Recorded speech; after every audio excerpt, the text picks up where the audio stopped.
Hey, coming to you from the Oregon coast. Out there is Netarts Bay, and I wanted to share with you about Netarts Bay oysters. This indicator species is pretty sweet, and the reason it's an indicator species is that it tells us when the water quality in bays and estuaries, that's where rivers meet the sea, when the water quality is poor, the oysters start to die off. And that happened actually in World War II in Japan, and they lost most of their oysters there because of the industrialization that was going on there during the war.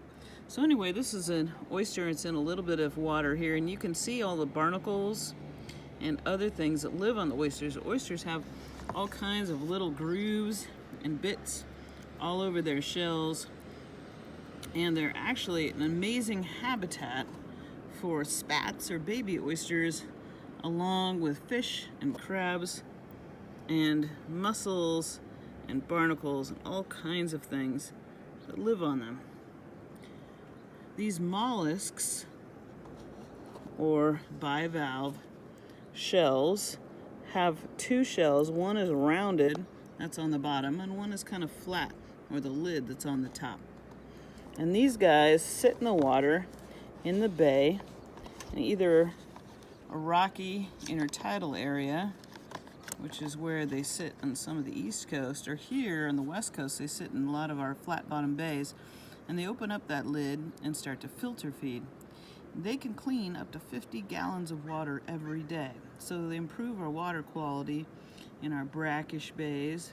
Brackish meaning the water's part fresh and part salt, because that's where the river's coming in to meet the sea there in that estuary. They also sequester carbon, slowing down the effects of climate change, which is really important, along with providing food and refuge for fish and crabs. They enhance the ecosystem in Oregon's bays and estuaries. But they also provide food and recreation, as well as jobs for people. The Siletz Indians, for example, in Yaquina Bay, are working with the Wetlands Conservancy and Oregon oyster farms to restore healthy habitat there. All right, so let's cut into this oyster, see what it's about. To get into an oyster, you have to do what's called shucking. So I'm going to give you an example of Morty the Knife Man shucker tool here. It's kind of like a dull knife. It's a little bit pointy at the end. Anyway, this is the oyster shucking tool of choice. So I'm going to try and film me shucking an oyster here. There's the oyster. We'll see how this goes. All right. So you take the oyster shucker, and there's a little bit here where you can get the knife in. It's not easy, but you got to get it in between the two shells, and then you got to twist and cut the adductor muscle that holds them together. It's really not easy at all. In fact, we'll see how I do. I'm no pro. In fact, I don't eat oysters myself all the time, so I don't do this all that often. But there is a spot right here where typically you can get your oyster knife in, your shucker, to shuck an oyster. Get it in there, wedge it, cut that adductor muscle, and pop it open. Just like that. Now, oysters are not just known for food, although they're a great food source. People like to eat them, of course, but also people know oysters for their pearls.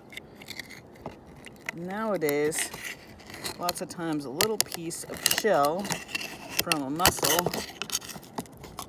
is planted inside the oyster, cutting the mussel right there so that I can pop this thing open. All right, there you go. There's the inside of an oyster. So once you get into it, there's several things. You've got the stomach of the oyster here, which basically is sucking in all that estuary sand and preventing pollution, which is really great. You've got gills, okay? So the oyster has gills that basically filter all of that dissolved oxygen and pump it through its body so that it can breathe. It can also absorb some oxygen. Has lots of, its blood actually doesn't have any color to it, but it can absorb some of that into its body through lots of little capillaries, and well, mostly its gills and guts. It has a couple of little nerves, so it actually can feel and sense what's around it a little bit, but not a whole lot. Anyway, there you go. Oysters are a keystone species, meaning they provide habitat in that intertidal zone, and they also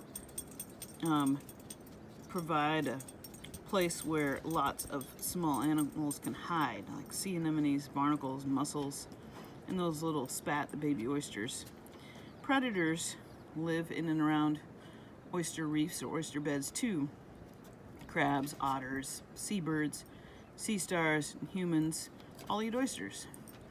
I think otters are the most fun to watch. They smash them open with rocks. They don't have these cute little knife gizmos, you know, no oyster shuckers for them.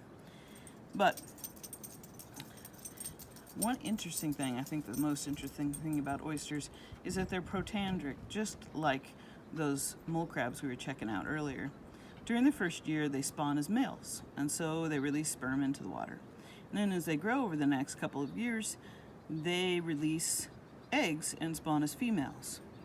Typically, there'll be a temperature change or an increase in the warmth of the water during the summer, and that triggers spawning. And once one oyster starts spawning, they all start spawning. And eggs become fertilized in the brackish water. That brackish, again, means just salt and fresh water that's mixing in the bay.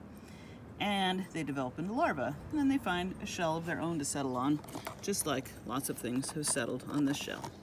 All right, there you go. Our Netarts Bay oyster here. And oysters are often named for where they're found. So although they're different scientifically types of oysters, typically we refer to them by the estuary or the bay that they come from. So enjoy oysters if you like to eat them. Also, potential job opportunity out there. Oyster farming is growing more and more on the Oregon coast. And that's all from me, Professor K, on oysters for today. Have a good one. And go visit the Oregon coast. Try some oysters on your own if you dare.